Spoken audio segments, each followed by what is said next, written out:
Temos aqui um problema envolvendo um capacitor plano.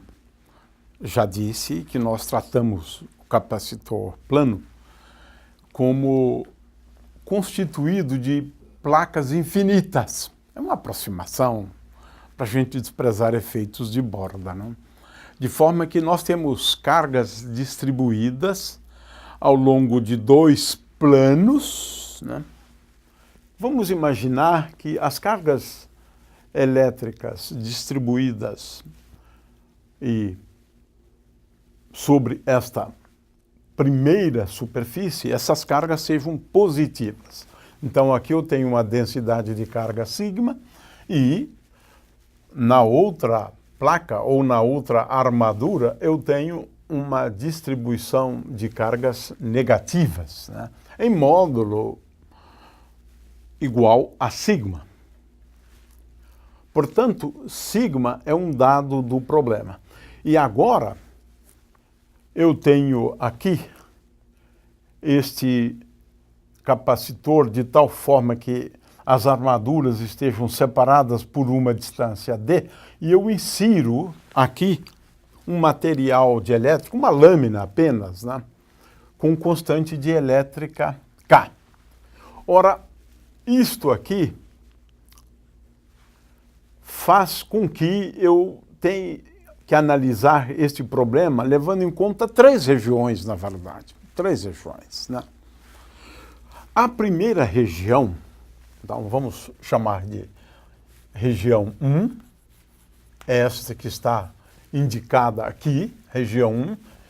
Ela, se eu colocar a origem do meu referencial aqui, escolher esse eixo como sendo o eixo X, esse aqui é o eixo X, então, digamos que essa superfície desta lâmina se inicie num ponto x0, e é claro que ela vai terminar num ponto x0 mais h, onde h é a altura dessa lâmina, isso é dado, h é dado. Então, a região 1 é a região entre, digamos, tal que x seja menor do que x0, né, e x seja maior do que 0. Essa é a primeira região. A região 2, e note-se que eu estou de propósito deixando de levar em conta o sinal de igual, menor ou igual, menor ou igual. Não, eu não estou colocando aqui o sinal de igual, né? A região 2 é esta região aqui, no interior do dielétrico, né? E essa região 2 é a região caracterizada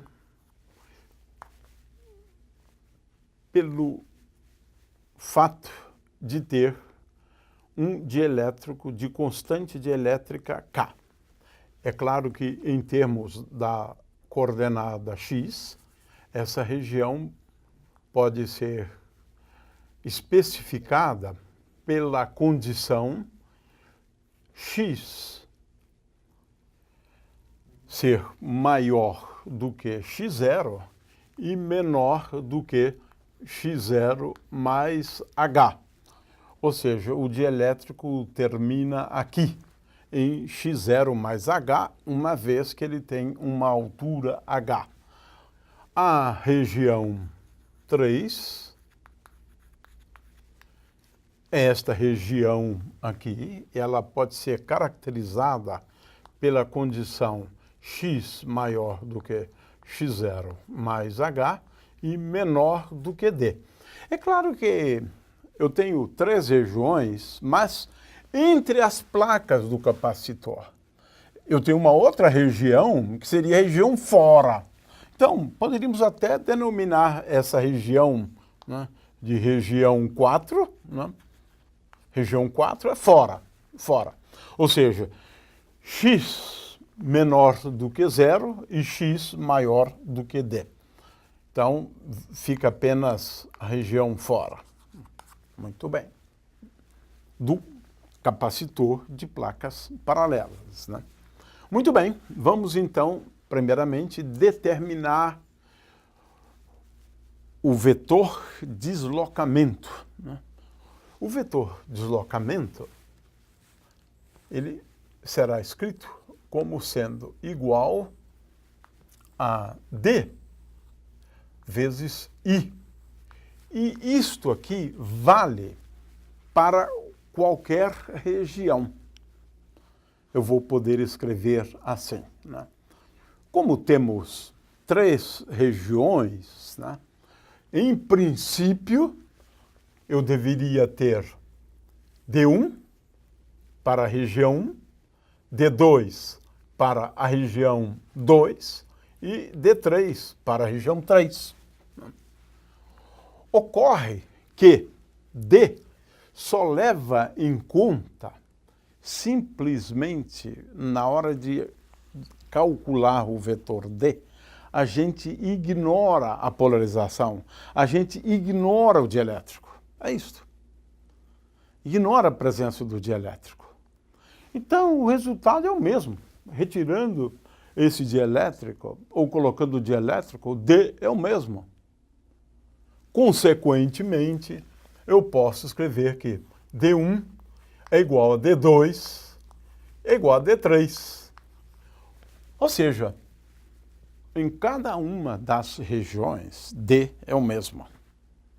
E para eu determinar o D, tudo que eu devo fazer é levar em conta as cargas livres, essas que foram distribuídas nas superfícies, nas armaduras do capacitor, né? Ora, a gente já sabe, né, que usando o teorema de Gauss, né, que D é igual a sigma, pura e simplesmente, né? D é igual a sigma. Isto porque esta primeira placa produz um campo D+, aqui no interior, que é igual a sigma sobre 2, né?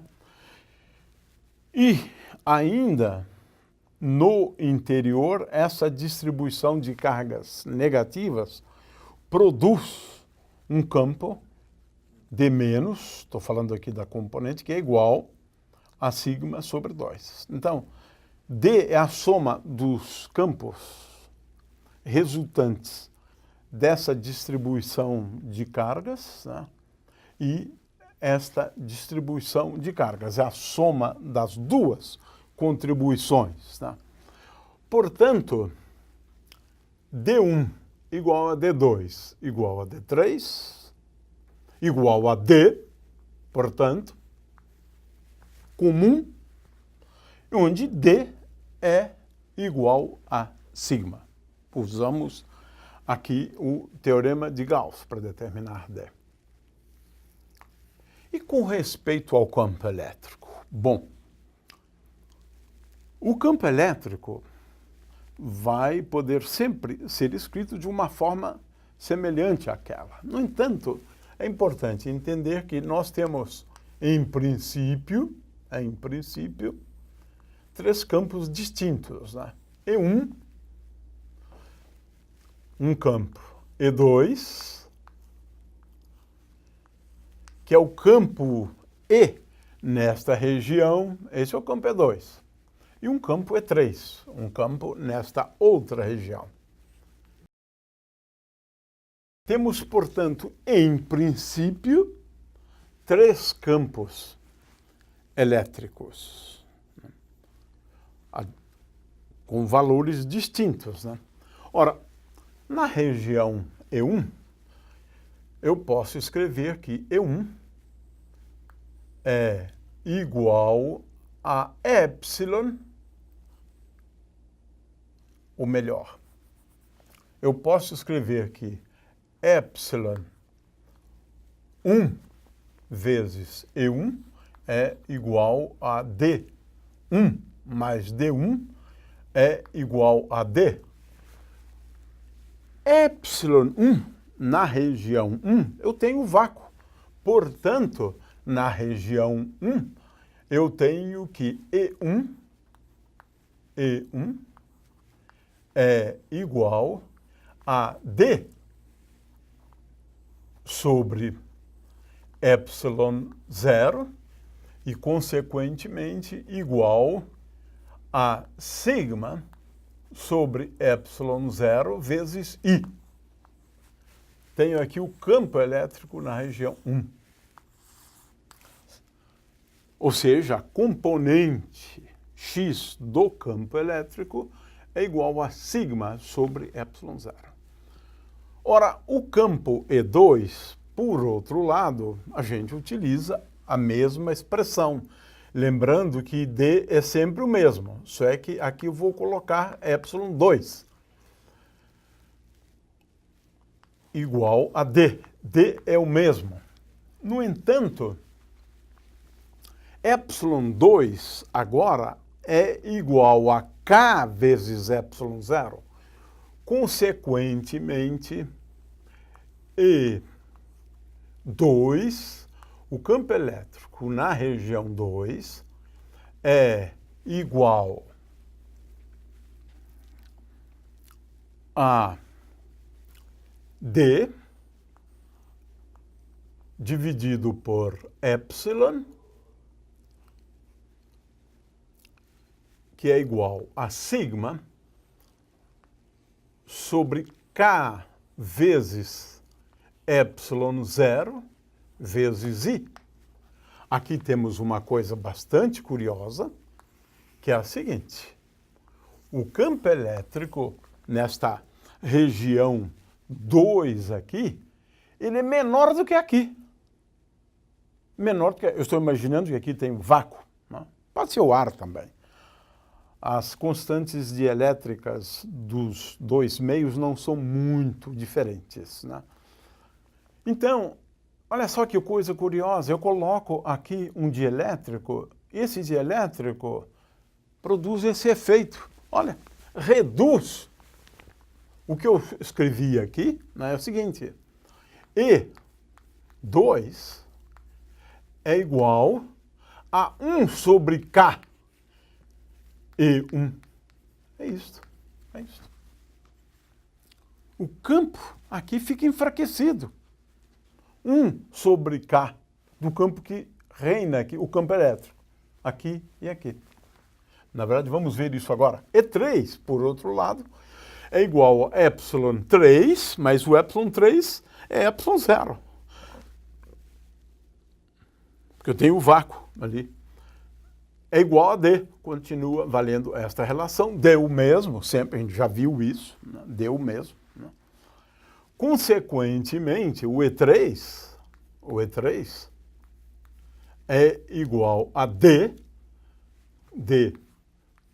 sobre ε0, que é igual a sigma sobre ε0 vezes I. Consequentemente, E3 é igual a E1. O campo elétrico na região 3 é igual ao campo elétrico na região 1. Mas na região 2, o campo elétrico difere desses dois por um fator 1 sobre K. A presença do dielétrico provoca o decréscimo do campo elétrico na região 2 por um fator K.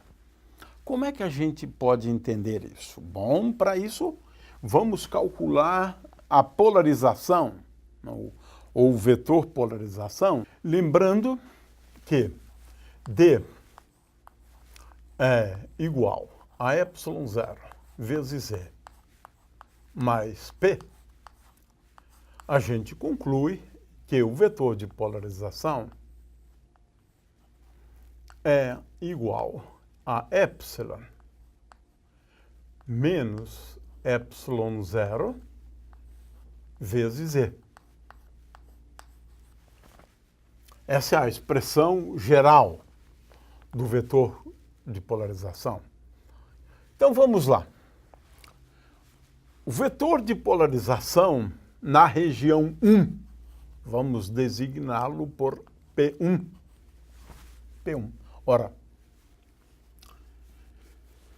na região 1, epsilon é igual a epsilon zero. Epsilon é igual a epsilon zero na região 1. Portanto, P1 é igual a zero. O que você poderia dizer, mas é óbvio, mas é bom a gente verificar a consistência, porque realmente não tem polarização. Você não tem dielétrico na região 1. Mas isso que a gente obteve é uma questão de consistência.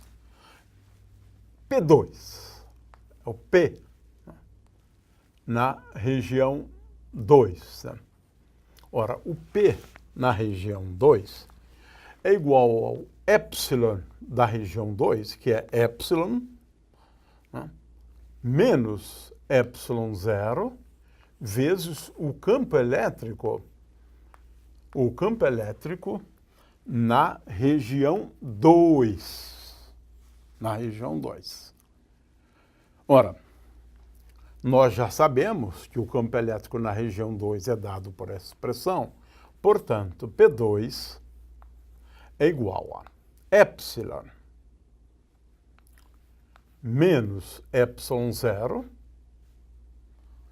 dividido por epsilon e aqui vezes sigma vezes I. Em termos da constante dielétrica, eu posso escrever então que P2 é igual a K menos 1 dividido por K vezes sigma vezes I.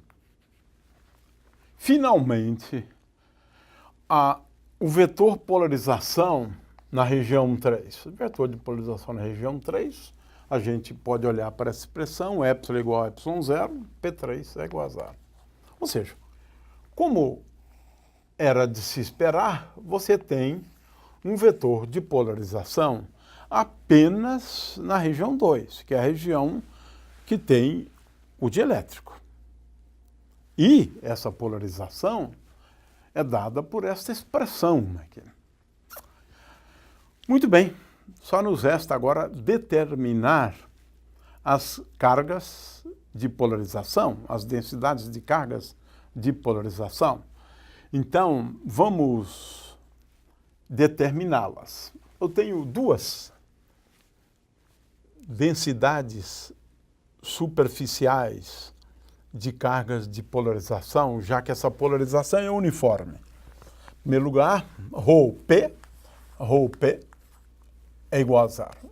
A densidade volumétrica de cargas de polarização é igual a zero, porque a polarização é uniforme. Se eu tomar o divergente de P, vou obter zero. Né?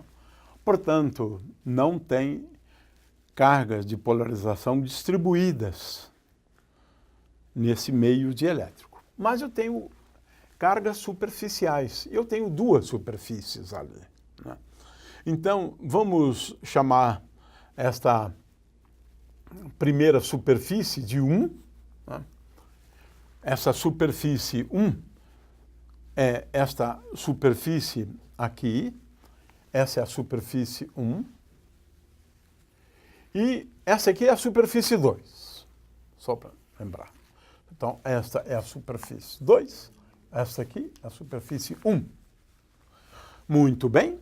Então, qual é a densidade de cargas de polarização na superfície 1? É igual a P, aqui no caso é P2, né? P2, né? P2 escalar N1. E a distribuição de cargas de polarização na superfície 2 é igual a P2, é o mesmo P, escalar N2. Vamos agora olhar quem é N1 e quem é N2. Né? Ora, Veja bem, N1 é a perpendicular, é a normal a essa superfície aqui. Isso aqui é N1. N1. Essa aqui, N2. Normal a essa superfície, N1, normal a essa superfície é N2. Ora, N2 é igual a I. E N1 é igual a menos I. Portanto, isso aqui é igual a menos P2 escalar I. E esta aqui é igual a P2 escalar I. Ora, qual é o resultado disso? Sigma 1 é igual a menos K menos 1 dividido por K vezes sigma.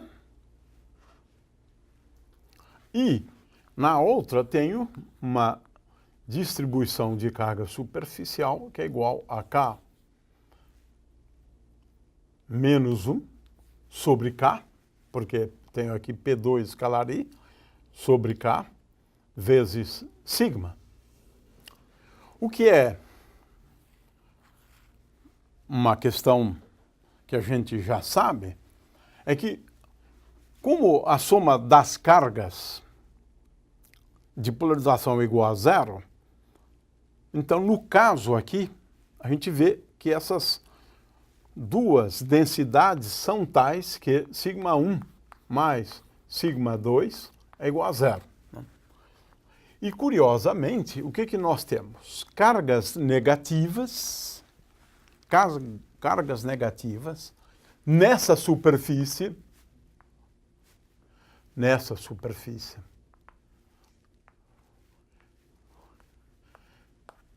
Sigma 1 é menos alguma coisa que é positivo. E aqui temos cargas positivas distribuídas aqui. Ora, o efeito dessas cargas distribuídas positivamente com a mesma densidade aqui e aqui, mas de sinais opostos, é fácil prever que o campo elétrico produzido por essa distribuição superficial de cargas de polarização, o campo elétrico fora do dielétrico é nulo. É por isso que E1 é a menos de uma constante é igual a E3 e igual a D, ou D3, D1, a menos de uma constante. Né? Ou seja, praticamente o dielétrico não afeta o campo elétrico nessa região e nem o campo elétrico nessa região. Internamente, sim. E internamente, tudo se passa como se eu agora tivesse que considerar uma distribuição de cargas total. Quem é a distribuição de cargas total? Total. É como se eu tivesse do lado, por exemplo, esquerdo, mas isso vale também para o lado direito, uma distribuição de carga sobre uma superfície equivalente a isso, onde a carga total, por exemplo, naquela superfície, é igual a sigma 1 mais sigma. Ora, sigma 1 mais sigma é igual a sigma total, que é igual a sigma sobre K. Ou seja, O campo elétrico, ele é sensível à carga total. E a carga total é como se, aqui no caso, é como se nós tivéssemos uma distribuição sobre, por exemplo, esta superfície de uma carga total. E essa carga total é igual à carga livre dividido por K. Ou seja, o que enfraquece o campo no interior do dielétrico é o surgimento destas cargas de polarização na superfície do dielétrico. E eu tenho cargas de polarização nesta superfície, que são cargas opostas a estas aqui, e esse é um efeito, na verdade, né, que é fácil entender à luz da polarização, porque quando se polariza, a tendência do momento de dipolo dos átomos e moléculas que compõem esse meio material é ter a carga negativa mais próxima da carga positiva. E é isso, então, que faz surgir aqui uma carga elétrica de polarização que é oposta a esta aqui, como de fato acabamos de calcular. E com isso, então, nós encerramos esse problema.